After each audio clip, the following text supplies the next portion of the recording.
said this before and I'll say it again. Most cryptocurrencies will not survive. And I'm not just talking about meme coins and tiny pump and dump tokens. Let's look at the top 100 crypto assets by market cap. This list is responsible for taking up the majority of market share today. But here's the issue.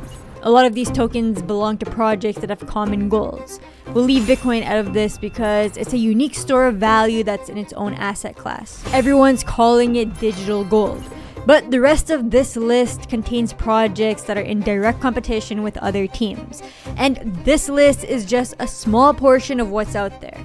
The reality is that not every project can survive, because people and institutions will select the best choice for their on-chain tasks, whether that's setting up a payment system or managing supply chain operations or tokenizing real assets.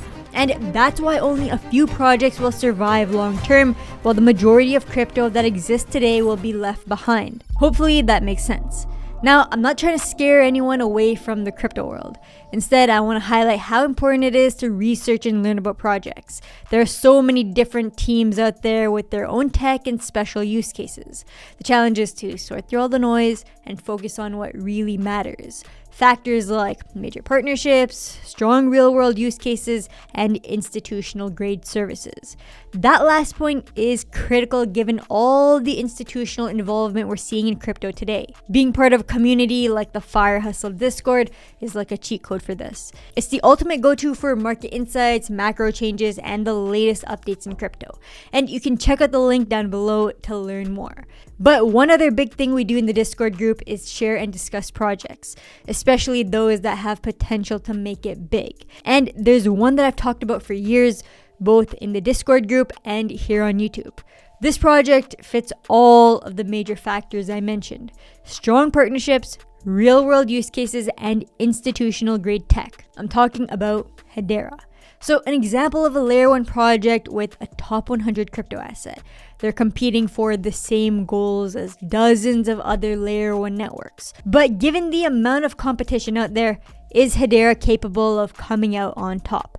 And can hbar survive the battle of the layer 1 tokens? Keep watching because we're gonna break everything down that you need to know about the Hedera ecosystem. Oh, and some of you may be questioning Hedera because of hbar's performance in the last year. But what I'm about to share might completely change your opinion on this project. So keep watching. But before we dive in, just a reminder that nothing I say here is financial advice. This video was created for educational purposes only. Always do your own research before investing in anything. Now smash those like and subscribe buttons and let's get started. So we'll begin with something that instantly separates Hedera from the pack. And this is a major advantage if we're in the institutional era of crypto. Hedera isn't run by some anonymous founder or a single company. It's governed by a group of the world's largest organizations. I'm talking about companies with a combined market cap in the trillions. These are names that everyone knows: Google, IBM, Boeing, Dell, LG, Mondelez. I'm not just giving you a random list of investors. These companies are heavily involved in shaping Hedera's ecosystem. They're responsible for running network nodes and making governance decisions. And these companies are building actual products and services on top of Hedera. Just think about that for a second. You'll always see crypto projects brag about partnerships with big names, and they end up just being logo placements on a website. But Hedera has well-known council members that are actively participating and contributing to the infrastructure. Now, if you're not familiar with how Hedera works, it's basically an open source layer 1 that's secured through hashgraph technology. This involves the network nodes I mentioned that are run by companies which confirm transactions together after coming to an agreement. The big advantage here is that the Hedera network can process more information in a shorter period of time compared to traditional linear blockchains. This network is capable of processing over 10,000 transactions per second while maintaining very low fees. And Hedera is also recognized as one of the most energy efficient networks, even requiring less energy than a Visa transaction. I won't go too much into the technical details. If you're interested, you can check out my past videos on Hedera that go deeper into how the tech works. But this is a network that was designed for institutional grade services. So it's easier to understand why major corporations were interested in getting involved with Hedera's ecosystems. Each council member has equal voting power, and there are term limits, which means we'll see companies rotate in and out over time. And the list of members continues to grow. Recently, we've seen additions like Referral, which is a huge energy company, and Aero Electronics, a major global provider of electronics. The Hedera team has also been forming strategic partnerships with companies like hbar, a blockchain security company. They're strategically building out representation across every critical sector. And you know what's interesting? Hedera's hbar token has a market cap of under $5 billion. And it may be different by the time you see this. But compare this to the companies that are overlooking this project, worth trillions combined.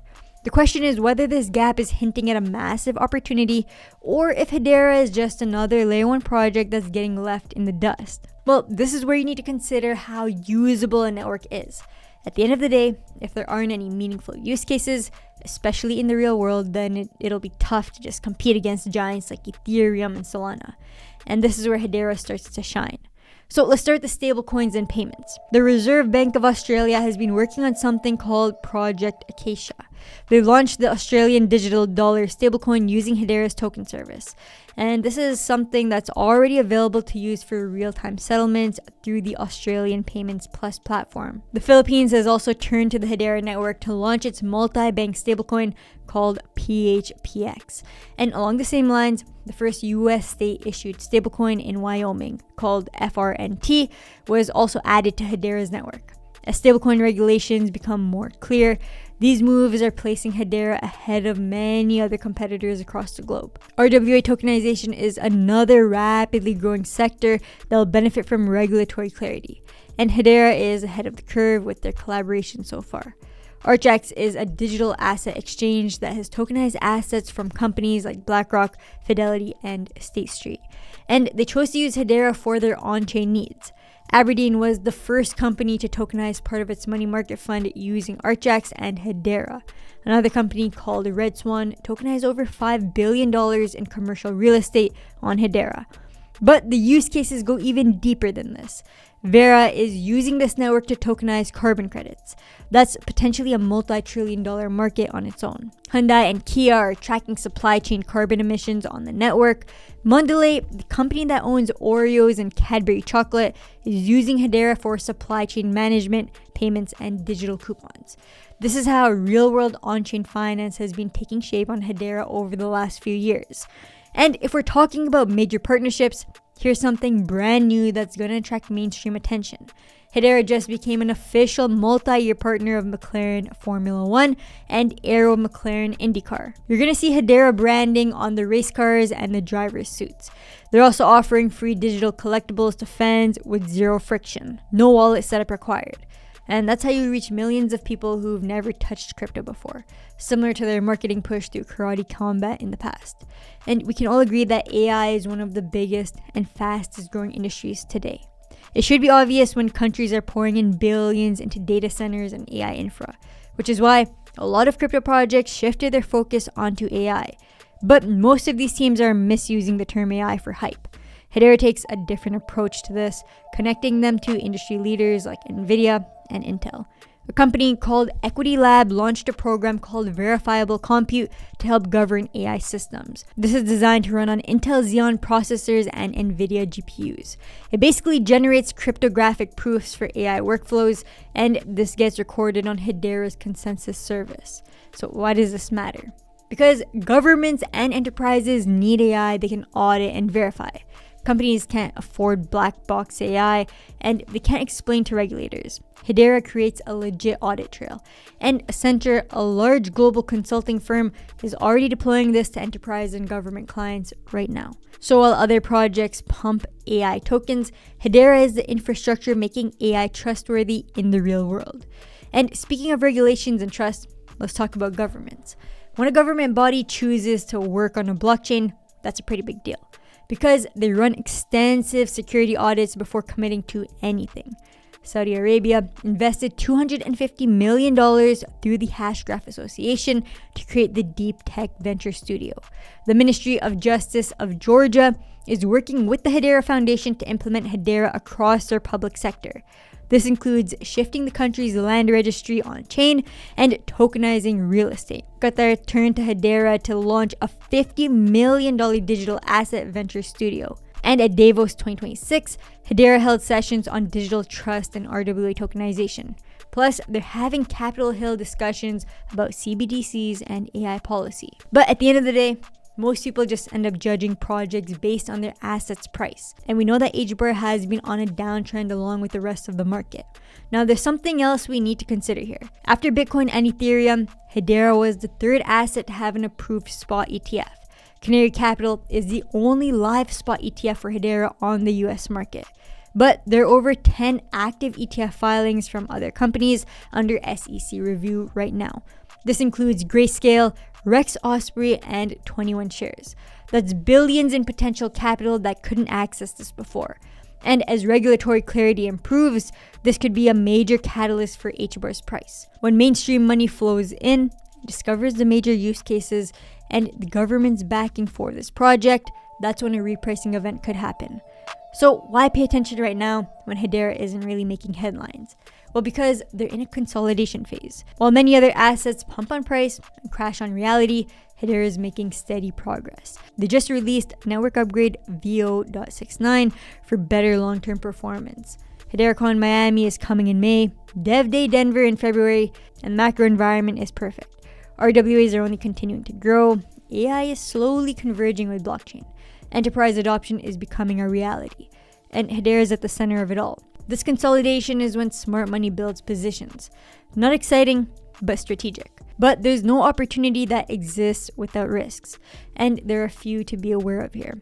Hedera is primarily focusing on enterprises and institutions. So that would explain why adoption is slower than consumer apps. It takes time to develop platforms that are meant for large corporations and governments. So this is more of a longer term mission rather than moving up fast with hype. Now, as regulations evolve, this will impact the entire market. And hbar is part of that same market. So I wouldn't expect hbar to just magically multiply its market cap while Bitcoin and all other altcoins are bleeding out. And of course, competition exists from other layer ones. A lot of them also target enterprise use cases. So Hedera has done a lot of work behind the scenes to create a strong network of partners and products, and this puts Hedera ahead of many competitors. But it'll be important to continue expanding this network in meaningful ways. Now look, I've been following Hedera for years now, and the one thing that stands out to me is how they've actually stayed focused on building real infrastructure instead of just chasing whatever's trending. They're not the flashiest project, and they're not going to give you those wild short-term gains that get everyone excited. But when I consider everything that I've talked about in this video, Hedera checks all the boxes for long-term survival.